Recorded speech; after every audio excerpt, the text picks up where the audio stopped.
Selamat datang kembali di pembahasan mendalam kita.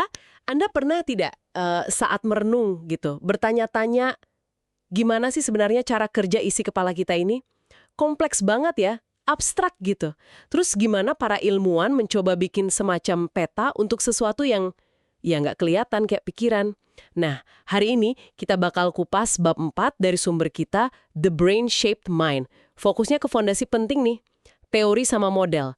Gimana para peneliti pakainya untuk menjelaskan kerja pikiran. Kita lihat gimana mereka bangun ide besar, terus yang penting juga gimana ngujinya, terutama sebelum zaman teori koneksionis yang lebih baru itu ya. Siap menyelam lebih dalam? Tentu saja. Bab ini kayak bawa kita ke ruang mesinnya pemahaman kognitif gitu ya. Kita akan bedah gimana para ilmuwan coba merekayasa balik fungsi pikiran.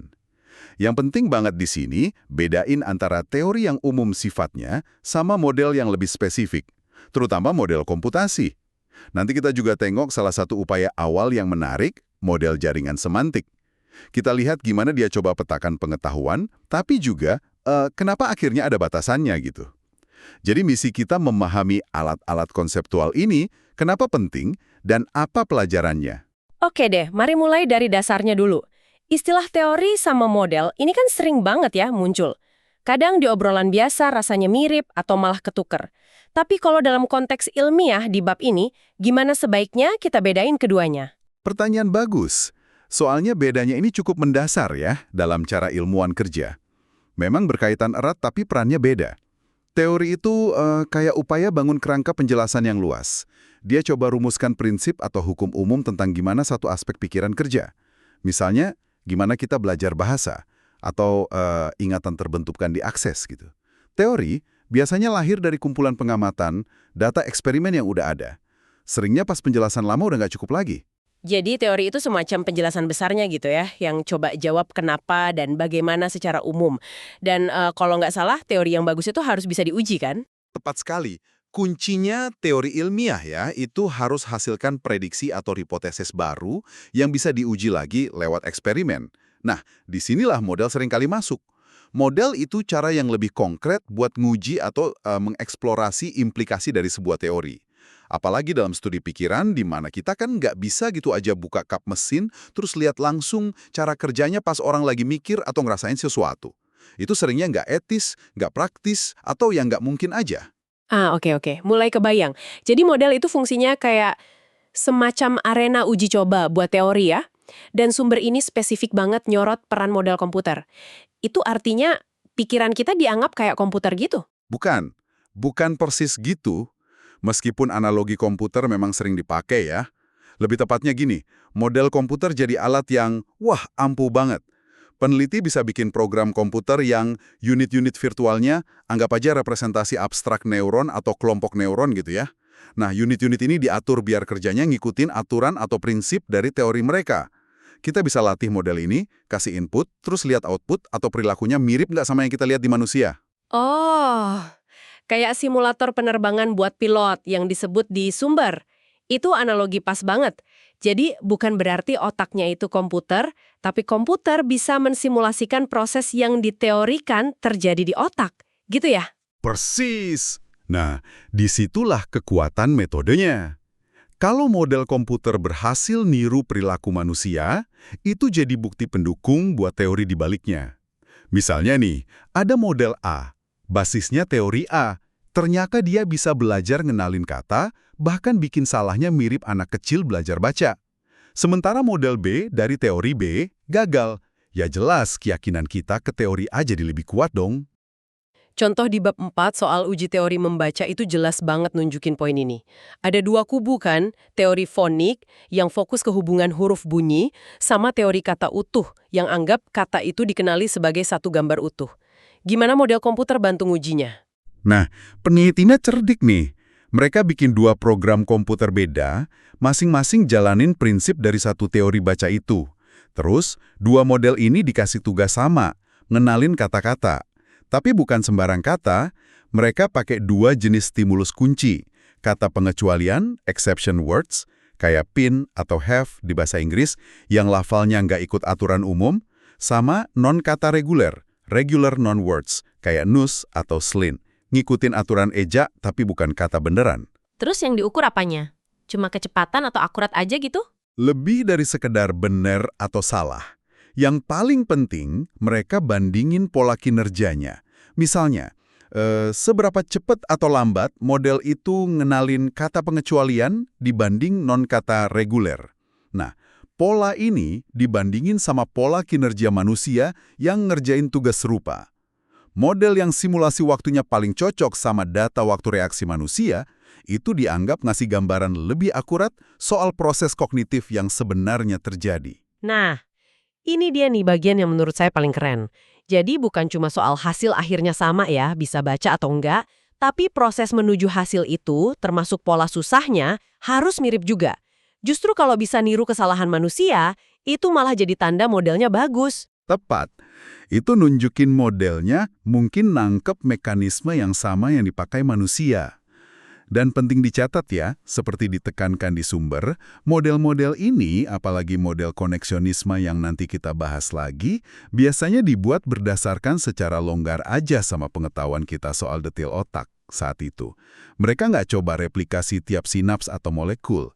Satu unit di model bisa aja wakilin satu neuron, atau sekelompok neuron, atau fungsi yang lebih abstrak lagi.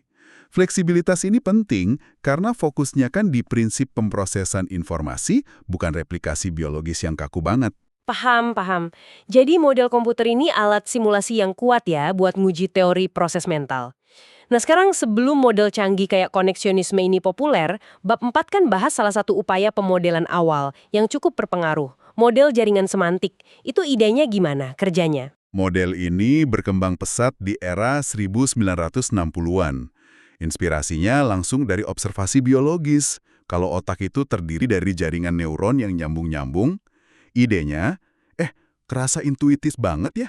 Mungkin pengetahuan kita diorganisir di pikiran itu ya kayak jaringan informasi aja. Jaringan kayak gimana tuh persisnya? Gini, dalam model ini, konsep-konsep misalnya kucing, mamalia, berkaki 4, itu direpresentasikan sebagai titik atau simpul node dalam jaringan. Terus, hubungan antar konsep ini digambarin pakai garis penghubung, link antar node. Nah, yang penting, link ini biasanya dikasih label. Label ini buat ngejelasin jenis hubungannya apa. Bisa kasih contoh konkret dari sumber nggak? Biar lebih gampang bayanginnya. Misalnya, jaringan buat konsep burung gitu. Tentu, bayangin ada node buat Robin. Node ini bakal nyambung ke node burung lewat link yang labelnya adalah sejenis, is a. Node burung mungkin nyambung lagi ke node hewan, pakai link adalah sejenis juga. Terus, node burung ini nyambung ke node lain, kayak bisa terbang, pakai link dapat can. Ke node punya sayap, pakai link memiliki, has. Terus ke bernapas, pakai link membutuhkan, needs gitu. Jadi, kalau mau tahu Robin bisa terbang nggak, kita tinggal telusuri aja jalurnya. Dari Robin ke burung, terus ke bisa terbang. Wah, kedengerannya rapi banget dan logis ya. Di bab ini juga disebut ada fitur penyimpanan ekonomis. Maksudnya apa tuh? Nah, ini salah satu keunggulan yang katanya ditawarin model ini. Jadi, daripada nyimpen fakta yang sama berulang-ulang buat tiap anggota kategori, fakta umum itu disimpannya di level kategori yang lebih tinggi. Contohnya, fakta bisa terbang sama punya sayap cukup disimpan di node burung. Nggak perlu lagi disimpan terpisah di node Robin, pipit, merpati, dan seterusnya. Jadi lebih hemat tempat gitu. Jadi lebih efisien ya. Terus gimana sistemnya tahu kalau misalnya si Robin itu bisa terbang? Sistemnya bakal bikin kesimpulan dengan jalan di sepanjang tautannya itu. Dari Robin, dia ikutin link adalah sejenis ke burung. Nah, di node burung, dia nemu link dapat yang ngarah ke bisa terbang. Jadi jawabannya iya. Ini kan hemat ruang representasi karena properti umum itu diwariskan ke anggota kategori di bawahnya. Lalu gimana dong kalau ada kasus khusus atau pengecualian? Kan nggak semua burung bisa terbang ya. Ada burung unta, penguin gitu. Model ini coba ngatasin pengecualian dengan cara nambahin link spesifik langsung dari node pengecualiannya ke properti yang berlawanan. Jadi misalnya, dari node burung unta bakal ada link langsung yang nunjuk ke node tidak bisa terbang. Nah, pas sistem nyari tahu burung unta bisa terbang apa enggak, link spesifik ini bakal diprioritaskan atau istilahnya ngalahin jalur inferensi yang lebih umum lewat node burung. Oke. Model jaringan semantik ini awalnya kedengaran elegan dan rapi banget ya. Hampir kayak cara kita ngatur file di komputer pakai folder dan subfolder gitu. Tapi kayaknya di bab ini diisyaratkan kalau model ini kemudian kena kritik yang cukup mendasar. Apa iya pemetaan pengetahuan kita sesederhana itu? Batasannya apa aja yang mulai kelihatan? Nah, Anda nangkep poin pentingnya. Meskipun intuitif dan berguna ya sebagai langkah awal, model jaringan semantik klasik ini memang punya beberapa kelemahan konseptual yang serius. Ini yang bikin dia kurang cukup buat jelasin kekayaan dan fleksibilitas pikiran manusia. Apa aja tuh masalah utamanya yang diangkat di bab ini? Masalah pertama, dan ini agak filosofis ya, itu masalah si label di link dan node-nya itu sendiri. Kalau kita punya node burung, nyambung ke bisa terbang, pakai link label dapat, pertanyaan mendasarnya gini, siapa atau apa sih di dalam kepala kita yang baca dan ngerti arti label dapat itu? Maksudnya gimana? Bukannya label itu cuma cara kita aja menggambarkannya di luar? Nah, justru itu masalahnya. Kalau kita anggap model ini representasi literal dari proses mental, ini ngarah ke apa yang filsuf sebut argumen homunculus atau orang kecil di dalam kepala. Kalau ada label, berarti harus ada pembaca internal dong yang ngertiin label itu. Tapi gimana si pembaca internal ini ngertiin labelnya? Apa dia punya jaringan semantik lagi di dalam kepalanya? Dengan label-label lain yang perlu dibaca sama homunculus yang lebih kecil lagi? Ini kan jadi kayak regresi tak terbatas penjelasan yang nggak pernah selesai. Wah, dalam juga ya mikirnya. Jadi kayak lingkaran setan penjelasan gitu. Intinya, makna atau hubungan antar konsep itu seharusnya muncul dari struktur dan dinamika jaringannya sendiri. Bukan dari label eksternal yang butuh penerjemah internal lagi. Tepat sekali. Informasi relasional itu harus terkandung secara intrinsik dalam pola koneksi dan aktivitas jaringan. Nggak boleh bergantung sama label simbolik eksplisit yang butuh interpretasi lagi. Ini kritik fundamental yang nunjukin keterbatasan pendekatan yang terlalu bergantung sama label. Kegagalan model ini ngajarin kita sesuatu yang penting sih. Pikiran kita mungkin nggak kerja kayak kamus atau ensiklopedia rapi yang isinya definisi dan label jelas. Oke, itu masalah konseptual yang gede ya? Ada masalah lain nggak yang lebih ke soal kemampuan representasinya? Ada. Masalah kedua, itu kesulitan jaringan semantik klasik buat merepresentasikan pengetahuan yang lebih kompleks. Khususnya hubungan yang melibatkan banyak elemen dengan peran yang beda-beda secara bersamaan. Contohnya gimana tuh? Sumber nyebutin kata kerja kayak memberi. Betul. Coba pikirin, kata kerja memberi. Tindakan ini kan secara inherent melibatkan beberapa komponen ya. Ada si pemberi, aden, ada tindakan memberi itu sendiri, ada objek yang dikasih, dan ada si penerima. Keempat elemen ini terikat bareng dalam satu kejadian memberi. Nah, gimana struktur sederhana node dan link berlabel bisa nangkep hubungan multikomponen yang terstruktur ini? Dan yang lebih susah lagi, gimana bedainnya secara struktural dari kata menerima? Kan elemennya mirip tuh. Seseorang, objek, orang lain, tindakan, tapi perannya kebalik. Jaringan node link sederhana gini kesulitan nangkep peran-peran gramatikal atau tematik ini secara fleksibel dan kuat. Jadi detail peran sama struktur hubungan yang kompleks itu ya yang susah ditangkap model yang relatif statis ini.